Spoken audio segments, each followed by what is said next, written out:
Dyma Walter Ariel Brooks gyda chrynodeb y newyddion o'r ariannin. Roedd y chwarae wedi troi'n chwerw, ond erbyn hyn, mae cymodi a chyfeillgarwch yn bodoli unwaith eto rhwng yr ariannin a Sbaen. Ar ôl misoedd o frwydro, mae Llywodraeth yr Ariannin wedi cytuno i dalu iawndal i'r cwmni olew Sbaenaidd Repsol ar ôl i'r archentwyr feddiannu a chenedlaetholi YPF cangen Repsol yn yr ariannin. Mae dechrau'r stori hon yn mynd yn ôl i'r 90au yn yr 20fed ganrif, pan prifateiddiodd Llywodraeth neo-Rydfrydol yr ariannin bob un cwmni oedd o dan reolaeth wladwriaeth, gan gynnwys y cwmni olew YPF. Roedd yr honiadau bod llygredd wedi bod yn rhan greiddiol o'r broses o brifateiddio yn amlwg i'r rhan fwyaf o'r archentwyr, ond ni fy'n bosibl atal gwerthu'r cwmnïau mawr am bris isel iawn. Gyda dyfodiad yr 11fed ganrif ar 20 a Llywodraeth y cyn arlywydd Nestor Kirchner ac wedyn ei wraig Cristina Fernandez de Kirchner, dechreuodd proses o genedlaetholi unwaith eto. Un o gerrig milltir y broses hon oedd cenedlaetholi'r cwmni olew YPF ym mis Ebrill 2012. Ar y pryd hwnnw, gyhoeddodd y Llywodraeth y newyddion fel cam mawr ymlaen yn frwydr dros wneud yr ariannin yn wlad fwy cyfartal, annibynnol a theg. I Repsol a Llywodraeth Sbaen gwyno yn erbyn y symudiad, doedd dim stop ar gynllunio Llywodraeth Argentaidd, a chafodd swyddogion Repsol yn yr ariannin eu taflu allan o'i swyddfeydd gan yr heddlu, fel arwydd clir nad oedd yr ariannin isio i gwmnïau tramor ddwyn eu holew a'i chyffoeth. Ond yr wythnos diwetha, yn ysgwyl i lawer, roedd yn bosibl darllen ym mhapurau newydd yr ariannin bod Llywodraeth wedi dod i ddealltwriaeth ar Repsol i dalu $5 miliwn fel iawndal am genedlaetholi YPF. Tra bod gwrthwynebwyr Llywodraeth yr arlywyddus Fernandez de Kirchner yn datgan ei bod hi wedi colli'r frwydr yn erbyn Sbaen, mae chefnogwyr yn honni mai hi yw'r enillydd, gan mai dim ond $5 miliwn fydd yr iawndal ac nid $10 miliwn, y swm gwreiddiol roedd Repsol yn gofyn amdano.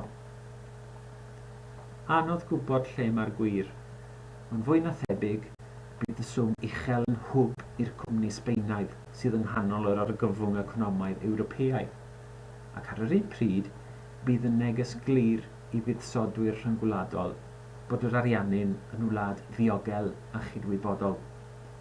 Neges amserol iawn, gan fod angen buddsoddiadau mawr o dramor i ddrilio am olew mewn cronfeydd newydd sydd wedi cael ei darganfod yn ddiweddar yn halaeth New Ken yng ngogledd Patagonia. Wrth droi at rhywbeth llai gwleidyddol, fe llun y 15 o Dachwedd bu farw'r miliynnydd ac actor Ricardo Fort mewn ysbyty yn Ninas Buenos Aires. Nad ydy'r enw'n canu cloch i bron neb tu hwnt i ffiniau'r wlad, cafodd ei farwolaeth sylw mawr ym mhapurau newydd yr ariannin. Yn wir, roedd yn berson amlwg iawn yn y cyfryngau. Roedd Ricardo Fort a'i frodyr yn etifeddion ffortiwn a wnaeth i daid, ddechrau'r 20fed ganrif, drwy sefydlu Felfort, cwmni siocled a melysion yn yr ariannin. Ond roedd Ricardo Fort yn sicr nad oedd o eisiau dilyn gyrfau gyndeidiau. Ei brif ddiddordeb oedd bod yn actor, yn ganwr ac yn seren y byd y ddyloniant. Mwyn gwneud hynny, defnyddiodd ei ffortiwn i dalu am le yn rhaglenni mwyaf poblogaidd y wlad, lle byddai gyfraniadau bond i grybwyll yn hynod poblogaidd ymhlith y gwylwyr. Obiodd ei angerdd dros gael sylw yn wendid trychinebus. Mwyn newid ei olwg gorfforol, cafodd 27 o lawdriniaethau esthetig, gan gynnwys newid siap ei en ac ychwanegu modfedd i'w sodle i fod yn dalach. ond arweiniodd y llawdriniaethau hyn at boenau enfawr yn ei gorff, ac yn y pen draw, roedd yn gorfod cael 18 o lawdriniaethau eraill i gywiro effaith y rhai esthetig. Buodd o farw yn 45 mlwydd oed achos bod ei gorff wedi cael digon. Mae marwolaeth Ricardo Fort wedi codi sawl cwestiwn. Pa mor bell ydych chi'n gallu mynd i gael y corff perffaith mae rhaid ei gael yn ôl y diwydiant ffasiwn? A pham mae pobl yn mynd yn gaeth i gyrraedd yr amcan afresymol honno?